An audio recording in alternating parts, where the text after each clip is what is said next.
Muy buenas noches, estamos transmitiendo en vivo y en directo a través de todas las plataformas de atiempo.tv. Estamos haciendo este programa el día de hoy para analizar un poco, tratar de desglosar lo que se está viviendo en la actualidad en el panorama político electoral en el país. Tengo el gusto de estar acompañado milagrosamente por el maestro Héctor Gil Müller y por el doctor Víctor Sánchez, prestigiosos analistas del Estado y opinólogos del Estado de Coahuila. Muy buenas noches. No, muy buenas noches, Memo. Muchas gracias por la invitación. Como siempre es un placer estar aquí con Héctor, contigo, con el público que nos ve. Y digo, pues muchas gracias porque sí se haya dado la invitación.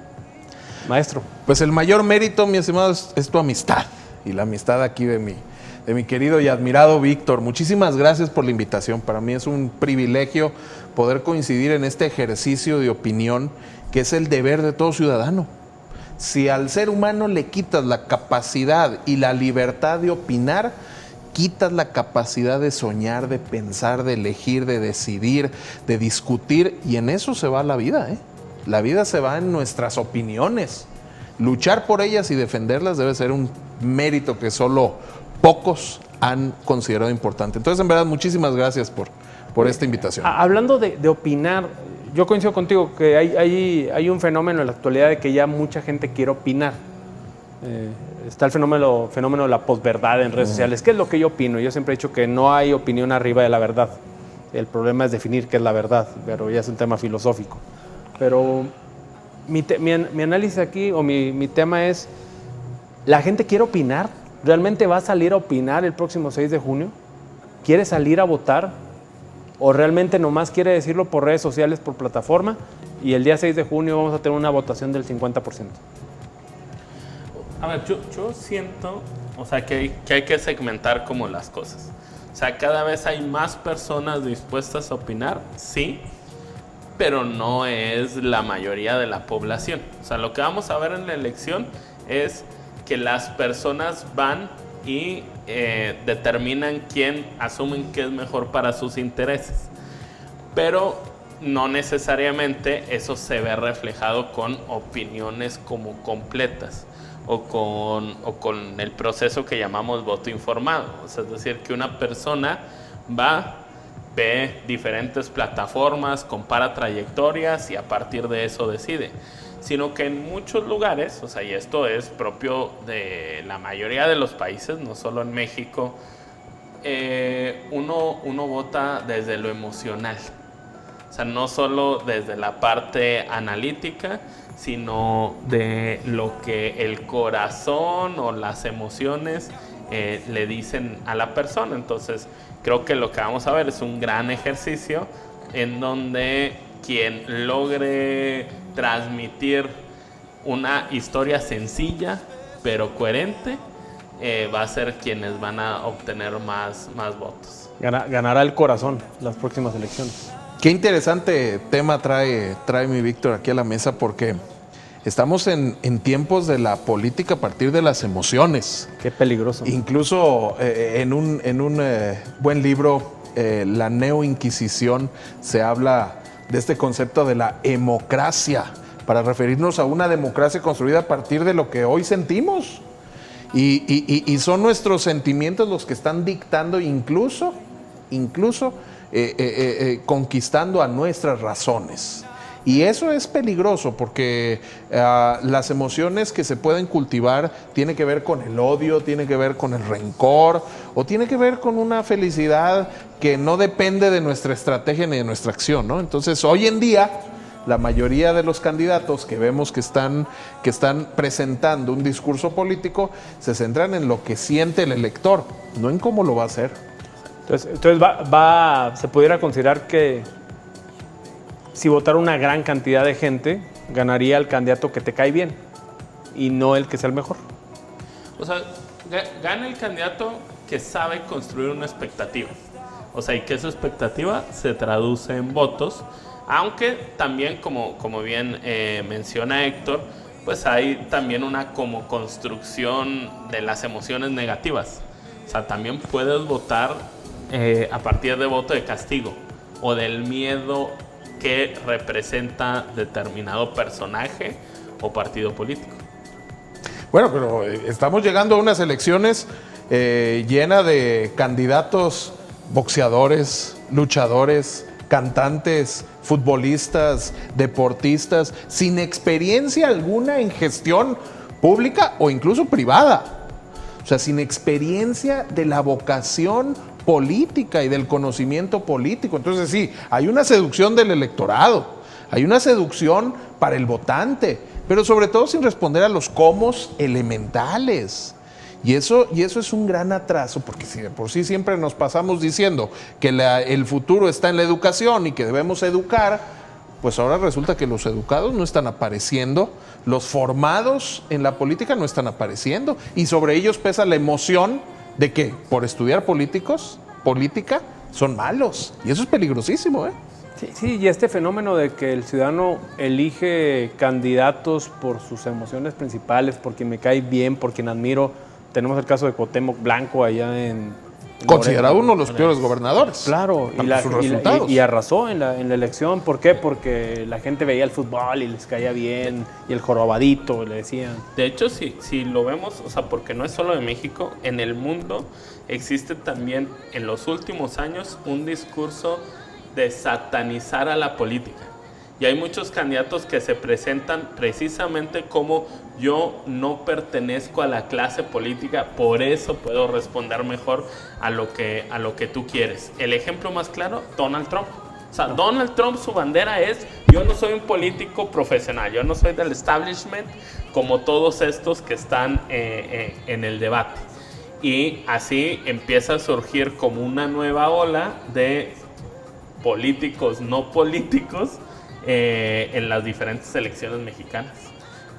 Oye, bueno, vámonos ahora sí ya al tema del proceso electoral del próximo 6 de junio, domingo 6 de junio. Nos platicabas, más de 20,000 cargos se eligen. Yo creo que la posición más importante es la del Congreso Federal. Y luego nos iríamos a gobernadores, alcaldes, municipios.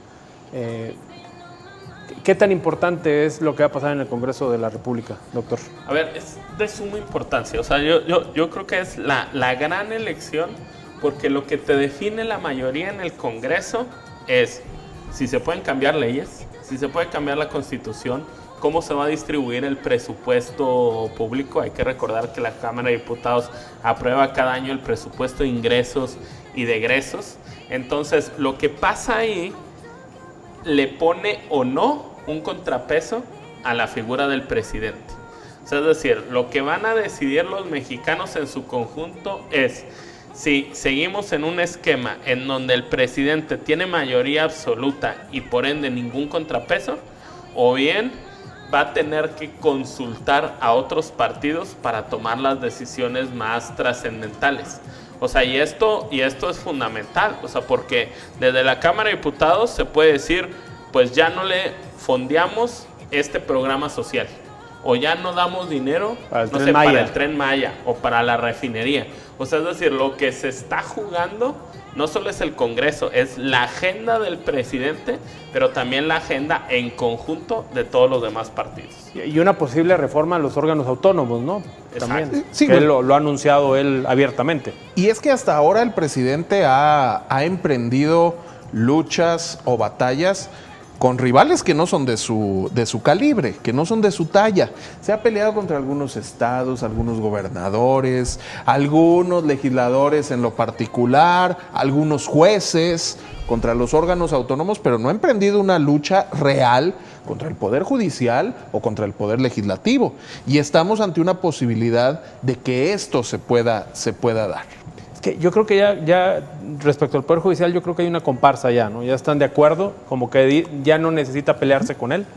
Es muy obvio, la verdad. La ley Saldívar es muestra de esto. El poder Legislativo lo tiene totalmente controlado ahorita.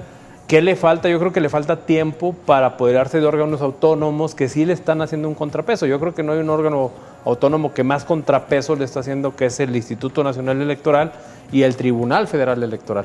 Que yo no sé qué va a pasar si en las próximas elecciones pierde la mayoría en el Congreso el 6 de junio. No sé si aproveche estos últimos 6 meses de la actual legislatura para tratar de hacer movimientos en los órganos autónomos. Yo no sé qué pueda hacer con una mayoría continuada. quizá se toleren mucho más cosas de oposición que lo que actualmente hay. No lo sé. Pero lo que sí sé es que se juega, además de estas posiciones y de estos cargos, se juega la capacidad de tener oposición. Y platicábamos fuera de cámaras que la falta de oposición preludia a la extinción en cualquier sistema. En cualquier modelo, una falta de oposición empieza a hablar de su decadencia y empieza a mostrar razones que empiezan a limitar eso con el tiempo, claro, pero empieza a debilitarse. Entonces, esto es interesante porque es precisamente uno de los elementos que se están poniendo sobre la mesa en esta elección y en especial en la Cámara, en las cámaras dentro de nuestro Congreso. Okay. Las diferentes encuestas mencionan que si bien Morena mantendría una mayoría en la Cámara de Diputados, sería una mayoría muy limitada y no absoluta, primero para temas de cambios constitucionales, ¿no? Exactamente. Hay al menos 3 encuestas que se han publicado en los últimos días. El Financiero, Massive Caller y la encuesta de hoy del País. Digamos, podemos discutir un poco como Massive Caller y como sacarla de yo la sacaría, la verdad. En donde en Massive Caller, o sea, ya indican que el conjunto de partidos de oposición, o sea, está creo que a 2 puntos de Morena y sus aliados. Pero la más interesante es la que publica hoy El País. Y en esa claramente se ve como, si bien Morena y sus aliados siguen teniendo la mayoría en el Congreso, de acuerdo a las proyecciones, no alcanzan ya con claridad la mayoría absoluta y por ende perderían la oportunidad de reforma de la Constitución y, por ejemplo, una reforma que se necesitaría para cambiar cualquier organismo autónomo. Como el INE. Exactamente. Entonces, digamos, lo que sí vemos es todavía un Morena muy fuerte en la mayoría de las encuestas, tanto de gobernaturas como del Congreso y en varias alcaldías. Pero lo cierto es que si vemos en cortes temporales, o sea, para como empezó, ahorita ha ido perdiendo puntos tanto en el Congreso como en muchas de las gobernaturas. O sea, cuando empezó a medirse esto, Morena tenía 15 gobernaturas de 15. Sí. Luego 14 de 15. Hoy está entre 7 y 9 en las que tiene ventaja. Y algunas ya están cerradas, o sea, es decir, dentro de esas 9 hay 3 o 4 que están francamente cerradas. Entonces, Morena sin duda va a ser el ganador del proceso que viene, pero no sabemos qué tan jugosa va a ser la victoria, porque precisamente las expectativas creadas son muchas y ha ido perdiendo fuelle. Sí, y es que ahí la estrategia ha sido muy evidente, ¿no? Los candidatos han decidido estar a favor del presidente en contra de Morena. A favor de las cosas que hace el presidente en contra de Morena. ¿Por qué? Porque se está notando que políticamente la gente está a favor de López Obrador, pero en contra de Morena. Y es que también está sobre la mesa actualmente la capacidad de Morena para constituirse como partido. Morena surge como un movimiento, precisamente ese movimiento de regeneración nacional. Y para muchos teóricos, los movimientos es el futuro del partido. Entonces, institucionalizar un movimiento, buscando separar de él el individuo que le dio vida, empieza a meter una serie de complicaciones que ha quedado más que evidente que Morena no está sorteando correctamente. Sus estructuras no están siendo capaces de responder, su estrategia está siendo muy diferente en todos lados, sus candidatos son de todas las características, posiciones, capacidades y deferencias, y entonces comienza esta posibilidad de luchar contra Morena sin estar luchando directamente contra el presidente. Yo nada más un dato rápido, o sea, para complementar algo que dice Héctor. Cuando ven las encuestas, más o menos la aceptación presidencial ronda el 68%, y la preferencia promedio de voto para Morena en Oráculos, que es la que integra las diferentes, está en 46. ¿Qué quiere decir? Hay 22 puntos de diferencia entre el presidente y su partido. Sí, el presidente tiene mucho apoyo ciudadano, se percibe. Si tú sales en una foto con el presidente, sube tu aprobación. Por eso Morena estaba peleando porque el referéndum se juntaran con estas elecciones intermedias. La oposición se amarró y se logró que el referéndum va a ser hasta el próximo año, tengo entendido. Morena, yo le veo un problema, es un monstruo, ya, es lo mismo vivido con el PRD, un monstruo de 1000 cabezas, las tribus, ¿se acuerdan? Yo veo morenas distintos en cada estado, aquí mismo en Coahuila, la verdad, hay un delegado, pero no lo vemos que esté operando, vemos un Morena muy fuerte en Torreón, con Luis Fernando, vemos un Morena muy fuerte aquí en Saltillo, con... Sí, que si te fijas está respondiendo al candidato. Sí. Está respondiendo al candidato. ¿Por qué? Porque su estructura es de movimiento.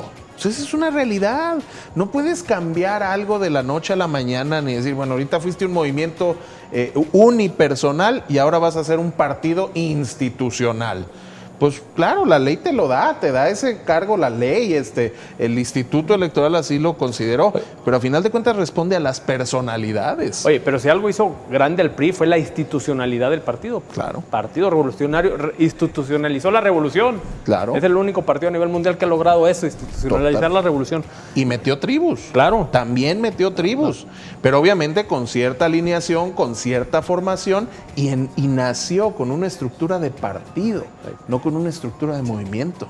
Y acá es lo que veo que le falta a Morena. O sea, no veo una estructura, veo muchos liderazgos, mucha ambición por el poder, desde la ambición para suceder ya Andrés Manuel, que se ven claramente quién quiere suceder a Andrés Manuel, quién quiere buscar las gobernaturas, las alcaldías. Yo creo que esta misma debacle interna, esta pelea interna, llevará a Morena a perder poco a poco más espacios. No, y es que es lo que dices, o sea, en este proceso que vimos, las internas de Morena, o sea, los principales ataques contra candidatos de Morena venían dentro de Morena. O sea, es decir, los principales ataques contra Salgado Macedonio, o sea, vinieron primero de dentro y luego ya se sumaron los de afuera, pero quienes empezaron fueron los propios militantes de Morena. Claro. Y así hay en muchos lugares. Por ejemplo, veía una nota hace un par de días en donde en estos días han renunciado 5 senadores de Morena, 7 diputados, todos por descontentos en procesos internos de selección de gobernadores. Entonces, o sea, tienen un problema de disciplina y de verticalidad al interior.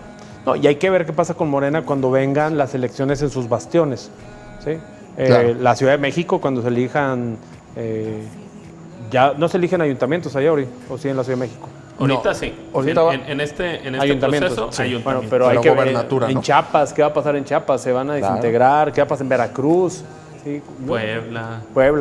Claro, totalmente. Y ahí, les digo, es un excelente laboratorio también del futuro.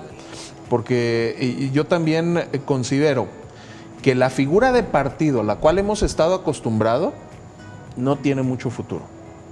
O sea, los partidos van a tener que replantear su naturaleza y a lo mejor fungir también como movimientos, como colectividades. Pero el gran defecto que está teniendo Morena es esa presión por institucionalizar lo que no hay. Está bien, entonces, ¿tu perspectiva para la conformación del Congreso cuál es?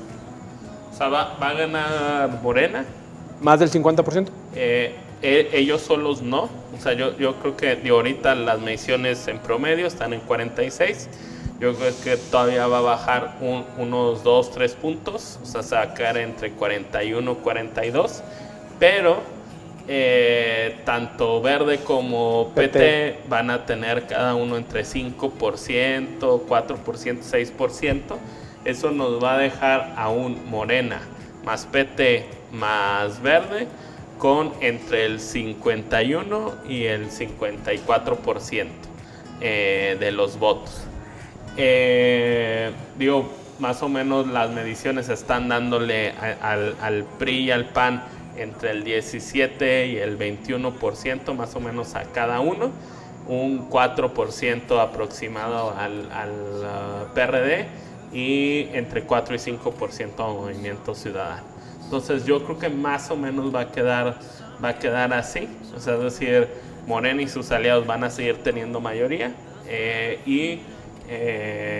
pero van a estar muy lejos de la mayoría absoluta y relativamente cerca a la suma de la oposición no aliada de Morena. Bien. Maestro, coincido con ello y yo solo agregaría que el siguiente Congreso va a estar manejado por la representación proporcional. Ahí es donde va a estar el movimiento, ahí es donde van a estar los perfiles políticamente fuertes, ahí es donde va a estar el movimiento y muy seguramente va a ser el gran villano a modificar en la próxima legislatura. Oye, preocupante, bueno, para Andrés Manuel, que la gobernabilidad de él, según tu perspectiva y que tú la apoyas, está en manos de la oposición, no, de los partidos aliados de él, del Partido Verde y el Partido del Trabajo. Exacto. Y imagínate que no los tiene controlados, ¿eh? Imagínate cuánto va a poder chantajear el Partido Verde que digamos que se caracteriza por sacar rédito, sí. Ahora que va a ser en la práctica un partido bisagra, porque lo van a necesitar para tener mayoría. Mayoría simple para el presupuesto. Eso es correcto, es interesante, pero también está dejando algunas lecciones esta estrategia de estar a favor del presidente en contra de Morena. Andrés Manuel López Obrador es un genio en cuanto a creación de escenarios políticos. Y lo tiene bien medido con las mañaneras, que es una creación de escenarios diariamente y un control que tiene de la agenda pública.